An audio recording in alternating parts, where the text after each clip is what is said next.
Olá, a partir de agora você é nosso convidado a acompanhar uma conversa sobre segurança pública, tema que tem sensibilizado o Senado Federal. Reiniciou seus trabalhos nessa semana, logo na sessão de abertura, o presidente do Congresso Nacional, senador Eunice Oliveira, anunciou que esse é um tema de trabalho relevante para esse primeiro semestre de 2018. O senador Tasso Gereissati está conosco aqui nos estúdios da TV Senado e vamos falar sobre esse assunto, porque hoje na sessão plenária, o senador propôs que tivéssemos no plenário do Senado Federal uma sessão temática que tratasse sobre o tema.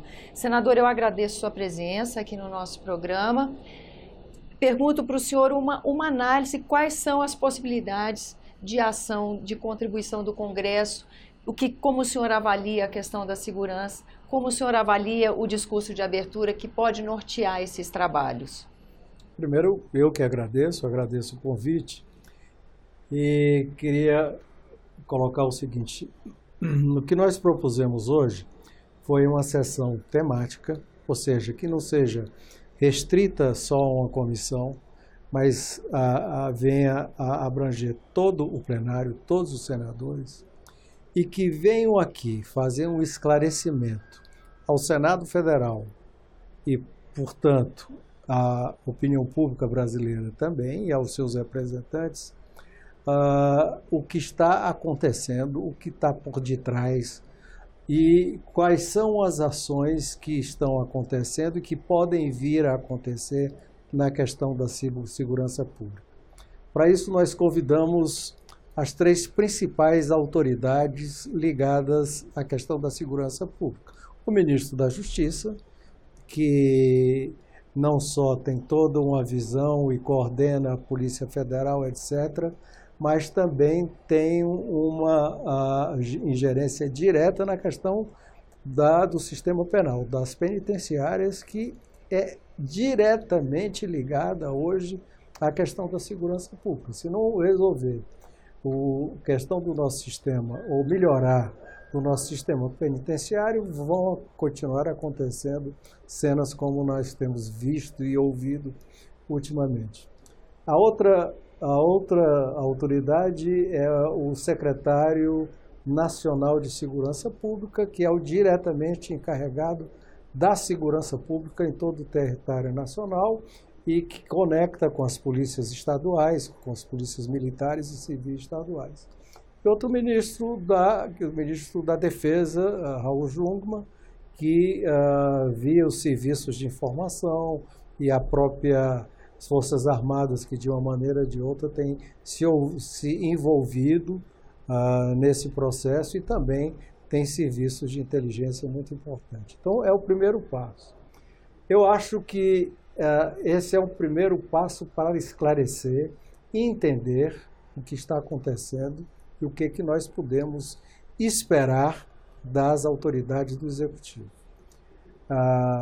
Segundo, é poder entender em que nós, parlamentares, o Parlamento brasileiro, pode ser útil nesse processo, legislando, mudando legislação, novas leis, novos projetos, etc.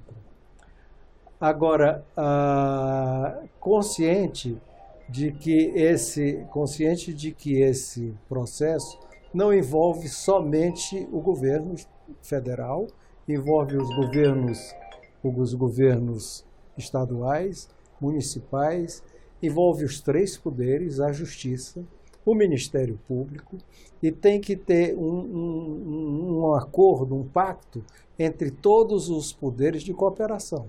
Que haja uma cooperação e envolvimento direto, combinado, coordenado entre todos esses poderes. E o Parlamento tem um papel importante nesse contexto. A gente comentava aqui antes de começar a gravação, esse infelizmente é um desafio que a sociedade brasileira enfrenta, que não é novo, né, senador? E o senhor mesmo já teve a oportunidade de atuar num trabalho importante aqui do Senado Federal, no sentido de amenizar esse problema da segurança pública, né? O senhor acha que qual a avaliação que o senhor faz daquele primeiro trabalho e qual a avaliação que o senhor faz da possibilidade de efetividade desse trabalho? Olha, eu fui em 2003 presidente de uma subcomissão de segurança pública em que nós fizemos um intenso debate com audiências públicas, trazendo autoridades não só do sistema penitenciário, da segurança, até pessoas ligadas à segurança pública em outros países. Na época estava muito discutido a Operação Mãos Limpas na Itália. Nós trouxemos pessoas que participaram, não só policiais, juízes que participaram da Operação Mãos Limpas. E dali realmente nasceu muitas proposições e muitas iniciativas que foram avante. No entanto, nem todas que foram propostas foram adiante. O problema que nós temos é que nós estamos agindo sob impulso. Toda vida que tem uma crise muito grande, há uma mobilização não só na sociedade, do governo, do próprio parlamento, e quando a coisa se acalma, a gente pensa que se acalma, o assunto é esquecido, deixa de ser prioritário. Essa crise que nós estamos vivendo agora, que a meu ver passou de todos os limites inclusive humanitários, de relação humana, de respeito pela vida, passou de todos os limites.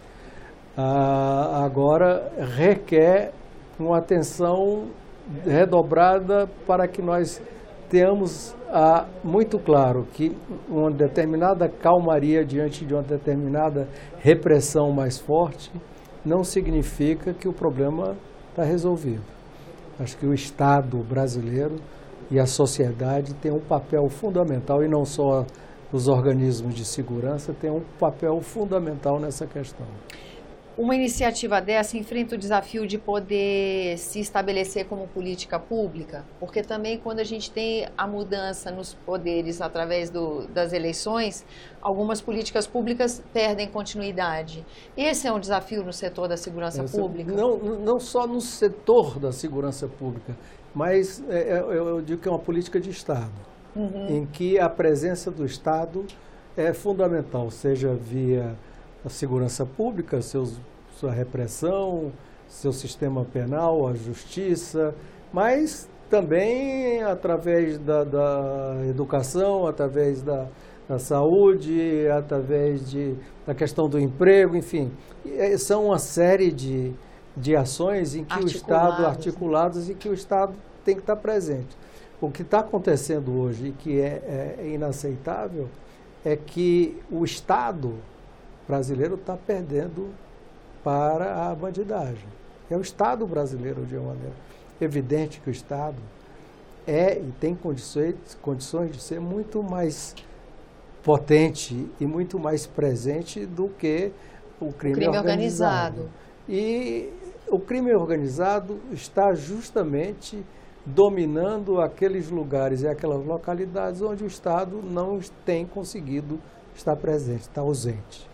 E aí esse é um dos grandes desafios. Eu acho que essa é a grande estratégia. Essa é a questão. Essa é a grande estratégia. E como perdurá-la como política de Estado mesmo. Como política de Estado, independente, isso hoje mesmo estava falando com alguns senadores, independente de qual seja o governo, de que característica, de que partido, de que tendência seja, é uma política de Estado que vai perdurar. E aí o Congresso tem um papel importante na maneira como constrói essa política para que ela se consolide como política de Estado. Esse é um dos papéis importantes do Congresso nesse momento? Esse é um dos papéis importantes do Congresso. Legislar também. Eu, por exemplo, acho que essa fórmula de polícia militar, polícia civil nos estados, completamente separadas uma da outra, e às vezes até rivais, está falida. Esse sistema está falido. E o que vivemos hoje é decorrência disso? Em alguma medida. Não é só isso. Em alguma medida. Isso também está falido. Entendi. Senador, bom, essa é uma discussão que começa agora na casa. A perspectiva de que essa sessão temática seja em março, seja... O presidente Eunício hoje declarou que vai fazer o mais breve possível. Imagina Talvez. que ele vai ter conta. Imagina que seja logo depois do carnaval. É um assunto que nós não podemos perder tempo. E nós aqui do Argumento queremos reforçar o convite para o senhor, então, depois da sessão, feito esse panorama, e aí que fica mais fácil enxergar como seria a melhor atuação de um parlamentar nessa circunstância, aí se o senhor pudesse voltar Com o maior prazer. e continuar conversando com a gente, ia ser bom. Muito Agradeço obrigado. sua presença, senador, e agradeço sua atenção. Lembrando que esse é o programa Argumento e que você é nosso convidado a fazer sugestões e críticas ao trabalho da TV Senado. Para isso é uma ligação gratuita, 0800 61 2211. Eu lembro também que você pode rever esse e outros dos nossos programas por endereço eletrônico senado.leg.br/tv. Até a próxima.